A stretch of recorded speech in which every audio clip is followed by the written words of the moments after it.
Hey people, what's going on? I'm Lee Broken Puppet. If it's your first time to my channel, make sure you click like, subscribe. I've got tons of videos on my channel, but for now people, this is how to draw a traditional skull. This video is sponsored by tattoospace.com as well. I've got a bunch of brush sets on there, but for now people, this is how you draw this one on paper. It's going to be using pencils, rubber, and a bunch of brush markers. You've got two colors, red and amber, and using the gray shades as well. Now it's a really simple one to follow. I'm going to break down some really easy to follow steps. It's going to about 12 steps to go, and this is step one. You're going to start off with a circle. Yeah, as usual, it always starts off with a circle. Everything starts with a circle. And at step two, you're going to do a little line come through it and another line on the other side. You want to make sure the line on the other side is longer than the other one, just by a little bit, because the mouth's going to be open on this skull, so you want the jaw to be a bit more kind of tilted. A line about halfway through and one just a little bit lower, and then a little line just about 2/3 of the way to the side. And again, a little triangle shape. It's going to be where the nose is going to kind of sit. It's going to sit on that line. It's about halfway through those two lines we've done there. Just to the side, we're going to get a little line just coming up where the other eye is going to be. It's going to be like the fifth step. And you kind of go around for the other eye as well. Now the other eye, you want to make a little kind of line. It's kind of like a box shape. And the idea is you want to kind of make a little dip in each kind of edge of it. So you're going to have 4 little dips just on the corners. And it's just a really nice shape. It kind of goes, so it's just really good for like doing old school skulls. I'm going to do a little line just here around the edge of the circle and another one just below it. You want to leave a little gap because it's basically going to be where the teeth are going to be. And you want to make sure you've got a little gap in between the mouth because you want that mouth open on this one. Now, I don't particularly count how many teeth I do. I just kind of put it into it, kind of fills up the space quite nicely, about the length of one eye to the other eye. And that kind of side here, going to bring a line. The line's going to come in between the eye and the teeth. Another one's going to curve up. This is basically going to sort of show you where the cheekbone kind of sits and the side part of the head. It's a really easy way of kind of getting that kind of proportion right where you kind of needs to be. Now, I'm going to switch between pen and pencil here so you see everything nice and clearly. I'm basically going to come down just a little bit more refined detail, a little line just connecting up the teeth underneath that little cheekbone bit. And you're going to bring the jaw now. The jaw is going to connect underneath this. You're going to create a little loop, a little line underneath. And when you get to the bottom of the jaw, you're going to create this little kind of bumpy line shape, and it's going to come a bit further out than the teeth. You know, I tend to exaggerate the chin here so it comes out a bit more. You can bring back a bit further if you want, but it's just a really classic old school way of doing skulls, which I really like to do. 2 little eyebrow bits just above, a little bump above the eyes, nothing too crazy. A little crack line just coming in the inside part of the side of the skull, and just bold a line around the outside for it. I'm going to come in with a Sharpie now and just make everything super nice and neat so you can see everything nice and clearly. So it's just going over all those lines we just done and just making it more refined. You know, the sketch stage is always for sketching, and this is for making everything nice and detailed. This is just a basic Sharpie as well. Just pretty much everything I use here is really simple tools. Yeah, simple. So you got the teeth in there. And when I come to the shading, I'm going to use Winsor and brush markers, but you guys can use whatever you want to use. You can use pencils, paints, anything's fine to use. Just Winsor and brush markers are really just fun to use, and they're my favorite kind of go-to pens. But for now, people, just going over everything with a Sharpie, just keeping it nice and neat. You know, just keep your lines nice and smooth if you can. You want to get everything a nice even thickness. You know, it's a very kind of key thing to make it look cool. Just keep all the lines nice and smooth. You know, once you've got that done, you're going to get a little line just inside the eyes and the nose. Just on like the left-hand side there. It just kind of makes it a little bit 3D-ish, kind of, I guess, in a way.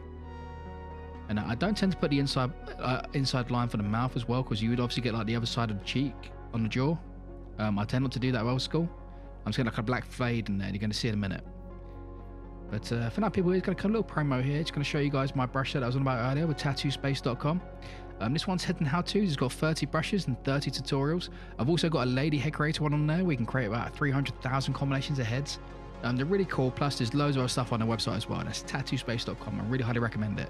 I'm going to start off with the grey shades here. They're Winsor and brush markers. Make sure they are the brush markers and not the pro markers. The pro markers got a hard tip and they're really hard to blend. These are the warm greys, I believe. You've got the warm and the cold ones. There's not much difference. Just one's got a slight bit more blue tint to it. These are the warm ones. So I'm going to go from the XB black. And I'm just going to go down the grey shade. So you've got WG1 to WG5. I'm going to start with the dark shades here. And you basically want to use a side-to-side motion rather than flicking out. So you're going to go for all the grey shades. So start with the black, number 5, 4, 3, 2, 1 if you have all of them. Sometimes I skip 1 or 2 of them, but you basically want to go down the greys. You want to make sure you put like plenty of black in these designs as well. I say this a lot of times, especially with old school designs. It's so key feature. So you're going to be like here in the eyes, a massive bold bit of black, and then we're going to do a really quick kind of fade out to the edge. You know, we don't really want too much of a fade out. You want it to be quite quick to the point. So I'm just going to go over the lines here. This is on Bristol boards. You know, if you're using printer paper, you might find it bleeds a little bit. But yeah, you basically want to go over the line a couple of times to blend it.